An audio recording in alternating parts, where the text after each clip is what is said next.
Hey guys, welcome to a behind the scenes look at my video, The Battle of Ia Drang. To begin, we're going to take a look at the helicopter shots. The first task was to build a few different rigs and contraptions to position and animate the helicopters with. As you can see, I have one that'll rotate side to side to simulate the rocking back and forth in the air. I also have one that can raise or lower the helicopter, and another that'll suspend the helicopter over the set. This one was used for all the shots of the takeoffs and landings. I tried to use these transparent pieces as much as possible, since they didn't cast shadows. They would also be easier to remove from the shots afterwards. The sprockets on the sides are there so I would be able to adjust the rig in small increments. This helped me to easily create a smooth animation. To set up the scene, I bought a large sheet of material with a photo of a cloudy sky printed on it, used for portraits. I clamped this to a frame behind my table and ironed out as many wrinkles as I could. Now, when it's slightly out of focus in the background of the shot, it almost looks real. I found using this method far better than shooting on a green/blue screen and replacing the background entirely, which I've done before in previous videos. With the background ready, I now place the helicopter and rig in front, as well as a few trees in some of the shots. Now the animation began. I would first adjust the rig and slide the helicopter forward, then animate the figures inside if I wanted to. Now came the task of animating the rotors. After some experimenting, I discovered that if I rotated the blade with one of those transparent pieces at the very moment I took a photo, it would create this cool high-speed motion blur effect, with no need for any digital effects. It helped to slow down the camera's shutter speed. In my case, that meant that the camera would expose the photo over the time span of about 2 full seconds instead of a fraction of one. This allowed me plenty of time to move the propeller and get the desired effect. If both the rotors were visible, I would take a separate photo of the rear rotor, since I couldn't rotate them simultaneously, then edit them together afterwards. And now I just had to repeat this process about 30 more times to complete the shot.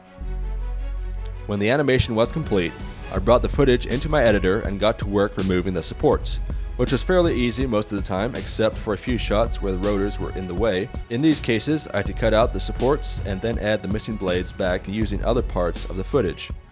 Now, to add the helicopters in the background, I grabbed a digital model of it, brought it into a 3D scene, and did my best to match the surroundings to my actual studio. This entailed placing lights in the same position as the studio, as well as adding photos of the actual background into the scene. Now the 3D helicopters should look as similar as possible to the real ones. I then lined up everything with the particular shot I was working on, duplicated and arranged the helicopters in the background, and hit render. I wait as the computer calculates and traces the light rays a few pixels at a time, creating a realistic image. When the images are finished processing, I put them on top of the footage and begin the composition process, slightly changing the color, adding a bit of blur, and cutting out parts that should not be visible. All that's left now is to color grade the shot, add a subtle camera shake to give it a realistic feel, and lastly, add sound. The biggest challenge I had while creating this video was the napalm scenes, particularly the wide shots. I tried looking for stock footage that I could easily add to these shots, however, I couldn't find much online, and what I could find was poor in quality.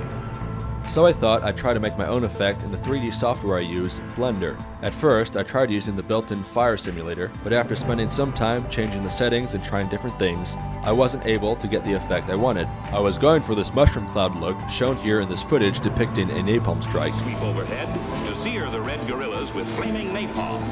I decided to do some research online. Eventually, I found this one method that used a few tricks and some simple animation to get a large explosion. So I started off with a simple polygon that vaguely resembled a large ball of fire and animated it slowly growing bigger and bigger.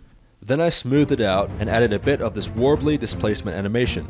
Now, with the general shape done, I moved on to the coloring and shading. I began by adding a cloud texture to the surface, then animating it to resemble the motion of a mushroom cloud.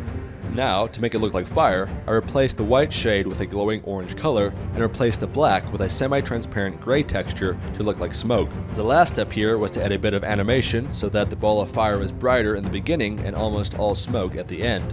At this point, I set up a few different angles for all the different shots, then rendered it overnight. The next morning, I had this animation. I brought this and composited it in the footage and added a bit of glow. For all the shots in the ground, I wanted an expansive jungle to film in.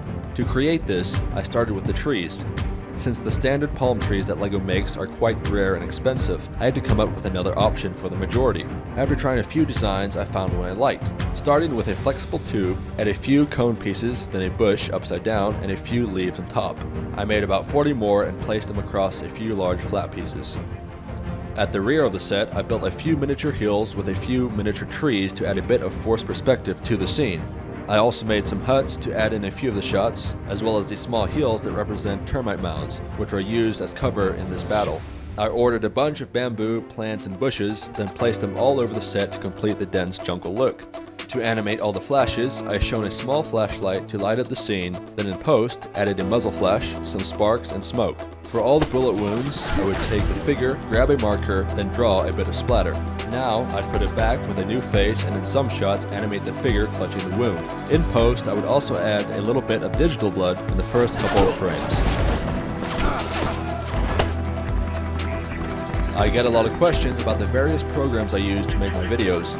I use 5 main programs: Dragon Frame for capturing all the photos, Blender for all the 3D effects, an old version of Vegas Pro for all the video editing, Affinity Photo for all the photo editing, and Audacity for recording and editing the voices and sound effects.